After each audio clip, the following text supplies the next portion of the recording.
I will put my spirit within you and you shall live. என் ஆவியை உங்களுக்குள் வைப்பேன், நீங்கள் உயிரடைவீர்கள். பரிசுத்த ஆவியை குறித்ததான வேத வசனங்களை பார்க்கலாம்.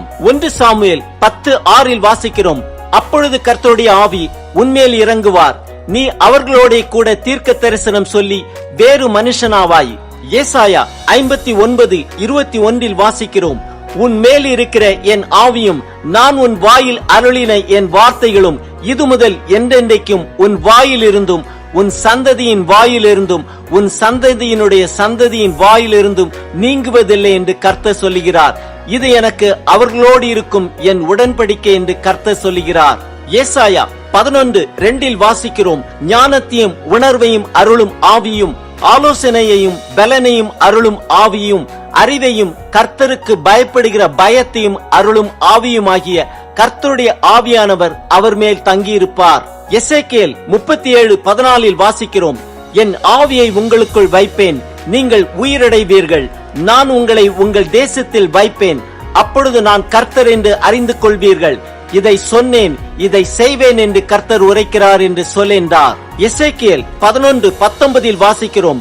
அவர்கள் என் கட்டளைகளின்படி நடந்து என் நியாயங்களை கைக்கொண்டு அவைகளின்படி செய்ய நான் அவர்களுக்கு ஏக இருதயத்தை தந்து அவர்கள் உள்ளத்தில் புதிய ஆவியை கொடுத்து கல்லான இருதயத்தை அவர்கள் மாம்சத்திலிருந்து எடுத்து போட்டு சதையான இருதயத்தை அவர்களுக்கு அருளுவேன். ஆகாய் 2:5 வாசிக்கிறோம். நீங்கள் எகிப்திலிருந்து புறப்படுகிற போது நான் உங்களோட உடன்படிக்கை பண்ணின வார்த்தையின்படியே என் ஆவியானவரும் உங்கள் நடுவில் நிலை கொண்டிருப்பார், பயப்படாதேயுங்கள். யோவான் 15:26 வாசிக்கிறோம்.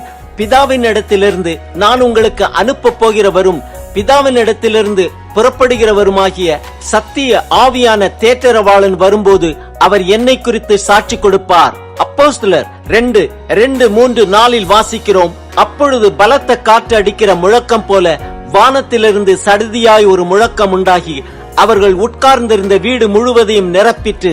அல்லாமலும் அக்கினிமயமான நாவுகள் போல பிரிந்திருக்கும் நாவுகள் அவர்களுக்கு காணப்பட்டு அவர்கள் ஒவ்வொருவர் மேலும் வந்து அமர்ந்தது. அவர்கள் எல்லாரும் பரிசுத்த ஆவியினாலே நிரப்பப்பட்டு ஆவியானவர் தங்களுக்கு தந்தருளின வரத்தின்படியே வெவ்வேறு பாஷைகளிலே பேசத் தொடங்கினார்கள். அப்போஸ்தலர் 4:31 வாசிக்கிறோம். அவர்கள் ஜெபம் பண்ணின போது அவர்கள் கூடியிருந்த இடம் அசைந்தது. அவர்கள் எல்லாரும் பரிசுத்த ஆவியினால் நிரப்பப்பட்டு தேவ வசனத்தை தைரியமாய் சொன்னார்கள். அப்போஸ்தலர் 2:33 வாசிக்கிறோம். அவர் தேவனுடைய வலது கரத்தினாலே உயர்த்தப்பட்டு பிதா அருளிய வாக்குத்தத்தத்தின்படி பரிசுத்த ஆவியை பெற்று நீங்கள் இப்பொழுது காண்கிறதும் கேட்கிறதுமாகிய இதை பொழிந்தருளினார். அப்போஸ்தலர் 1:8 வாசிக்கிறோம். பரிசுத்த ஆவி உங்களிடத்தில் வரும்போது நீங்கள் பலன் அடைந்து எருசலேமிலும் யூதேயா முழுவதிலும் சமாரியாவிலும் பூமியின் கடைசி பரியந்தமும் எனக்கு சாட்சிகளாயிருப்பீர்கள் என்றார். கலாத்தியர் 3:14 வாசிக்கிறோம்.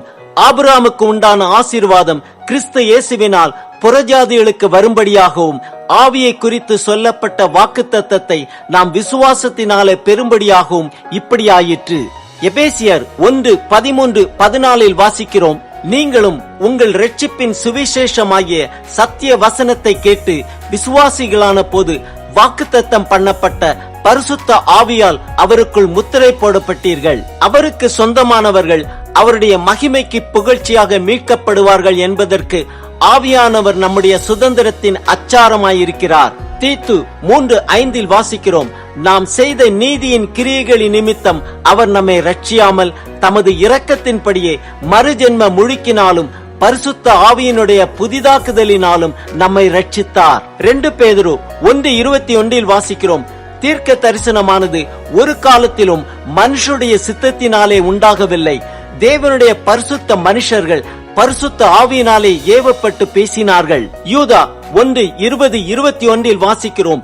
நீங்களோ பிரியமானவர்களே, உங்கள் மகா பரிசுத்தமான விசுவாசத்தின் மேல் உங்களை உறுதிப்படுத்திக் கொண்டு பரிசுத்த ஆவிக்குள் ஜெபம் பண்ணி தேவனுடைய அன்பிலே உங்களை காத்துக்கொண்டு நித்திய ஜீவனுக்கு ஏதுவாக நம்முடைய கர்த்தராகிய இயேசு கிறிஸ்துவினுடைய இரக்கத்தை பெற காத்திருங்கள். ஆம், என் ஆவியை உங்களுக்குள் வைப்பேன், நீங்கள் உயிரடைவீர்கள் என்று சொன்ன தேவன் நம்மை உயிர்ப்பிக்கிறவர். நாம் செய்த நீதியின் கிரியைகளின் நிமித்தம் அவர் நம்மை ரட்சியாமல் தமது இரக்கத்தின்படியே பரிசுத்த ஆவியினுடைய புதிதாக்குதலினால் நம்மை ரட்சித்தார். ஆதலால் நாம் பரிசுத்த ஆவிக்குள் ஜெபம் பண்ணி தேவனுடைய அன்பிலே நம்மை காத்துக்கொண்டு நித்திய ஜீவனுக்கு ஏதுவாக நம்முடைய கர்த்தராகிய இயேசு கிறிஸ்துவனுடைய இரக்கத்தை பெற காத்திருப்போம்.